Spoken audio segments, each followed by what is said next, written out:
और इसी खबर पर ज्यादा जानकारी के साथ पंकज मेरे सहयोगी जुड़ चुके हैं देहरादून से। पंकज, क्योंकि आज भारतीय जनता पार्टी के लिए बहुत बड़ा दिन है। आज से ठीक 42 साल पहले भारतीय जनता पार्टी की स्थापना हुई थी। झंडारोहण तो हो चुका है, उसके अलावा प्रदेश में किस तरीके के कार्यक्रम, किस तरीके की तैयारी भारतीय जनता पार्टी की? देखिए, पूरे देश भर में भाजपा का स्थापना दिवस पर कार्यक्रम आयोजित किए जा रहे हैं और राजधानी देहरादून में एक बड़े स्तर पर कार्यक्रम किया गया है। ये कार्यक्रम प्रदेश के हर मंडल स्तर पर भी किए जा रहे हैं। आप पीछे देखेंगे तमाम तस्वीरें, जो तमाम कार्यकर्ता हैं भाजपा के, उनके आने का सिलसिला शुरू हो गया है। कैबिनेट मंत्री चंदन नामदास और जो विधायक हैं विनोद चमोली धर्मपुर से, वो आ चुके हैं और मुख्यमंत्री पुष्कर सिंह धामी का आने का इंतजार हो रहा है। पार्टी संगठन के तमाम पदाधिकारी यहाँ पहुँच गए हैं। बड़े स्तर पर कार्यक्रम ये किया जा रहा है। आप देखेंगे तो पीछे ये किस तरह से आप जो खासकर जो महिलाएं हैं उनके आने का सिलसिला लगातार जारी है। पूर्व मुख्यमंत्री त्रिवेंद्र सिंह रावत भी देखिए यहाँ नजर आ रहे हैं बैठे हुए। तो ये एक बड़े स्तर का कार्यक्रम पूरे प्रदेश भर में किया जा रहा है और 14 अप्रैल तक जो अम्बेडकर जयंती होगी, उस जयंती तक ये कार्यक्रम इसी तरह से पूरे प्रदेश भर में आयोजित किया जाना है। और बड़ी बात यह है क्योंकि देखिए 5 राज्यों में जो चुनाव हुए थे, उस चुनाव के बाद भाजपा को 4 राज्यों में प्रचंड बहुमत मिला है। उस प्रचंड बहुमत की खुशी भी से हम कह सकते हैं कि तमाम कार्यकर्ताओं को यहाँ पर इकट्ठा किया गया है और सभी कार्यकर्ता यहाँ पहुँच भी चुके हैं। मुख्यमंत्री पुष्कर सिंह धामी, प्रदेश अध्यक्ष मदन कौशिक भी यहाँ पहुँचेंगे।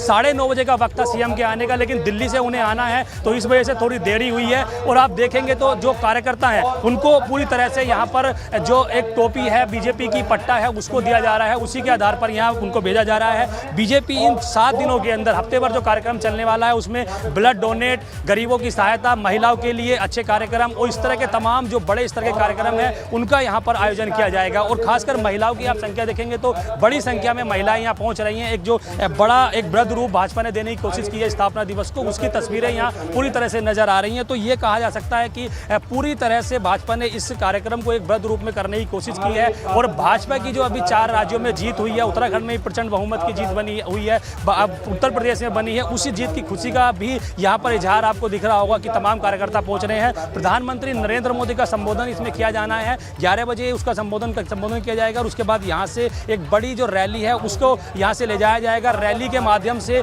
पूरे जो राजधानी देहरादून का घंटाघर है वहाँ तक ये रैली जाएगी। उस रैली के माध्यम से एक संदेश देने की कोशिश की जाएगी प्रदेश में भाजपा की सरकार बनी है और आने वाले दिनों में किस तरह से भाजपा का एजेंडा होगा काम करने के लिए, उसी का संकल्प भी यहाँ लिया जाएगा। लेकिन क्योंकि स्थापना दिवस के मौके पर संगठन के बेहतर काम होते हैं, संगठन किस तरह से मैनेजमेंट करना है, क्योंकि भाजपा का यह कहना है कि भाजपा कभी भी चाहे चुनाव जीते या हारे या किसी भी तरह की हर तरह की तैयारी के लिए चुनावों के लिए तैयार रहती है। उसके बाद अब निकाय चुनाव होने वाले हैं, लोकसभा के चुनाव 2024 में होने वाले हैं, तो उसी तरह से कार्यकर्ताओं एकजुट यहाँ किया जा रहा है, तमाम तैयारी की जा रही है। चंदन नामदास जी कैबिनेट मंत्री हमारे साथ हैं, उनसे बातचीत करते हैं। बड़ा कार्यक्रम आज किया जा रहा है, क्या संदेश देना? आज विश्व की एक नंबर की पार्टी भारतीय जनता पार्टी का आज स्थापना दिवस है और हमारे कार्यकर्ताओं का आज त्यौहार है। मैं आज के इस अवसर पर अपने देश के प्रधानमंत्री जी और प्रथम हमारे भारतीय जनता पार्टी के संस्थापक अध्यक्ष के रूप में आदरणीय अटल बिहारी वाजपेयी जी को श्रद्धा सुमन अर्पित करता हूं, जिनके फलस्वरूप आज भारतीय जनता पार्टी सशक्त है और भारतीय जनता पार्टी का पूरे विश्व में और पूरे देश में अपना अस्तित्व है। और इस कार्यक्रम के माध्यम से मैं अपने प्रदेश के कार्यकर्ताओं को, पार्टी के कार्यकर्ताओं को बहुत बहुत बधाई, बहुत बहुत शुभकामनाएं।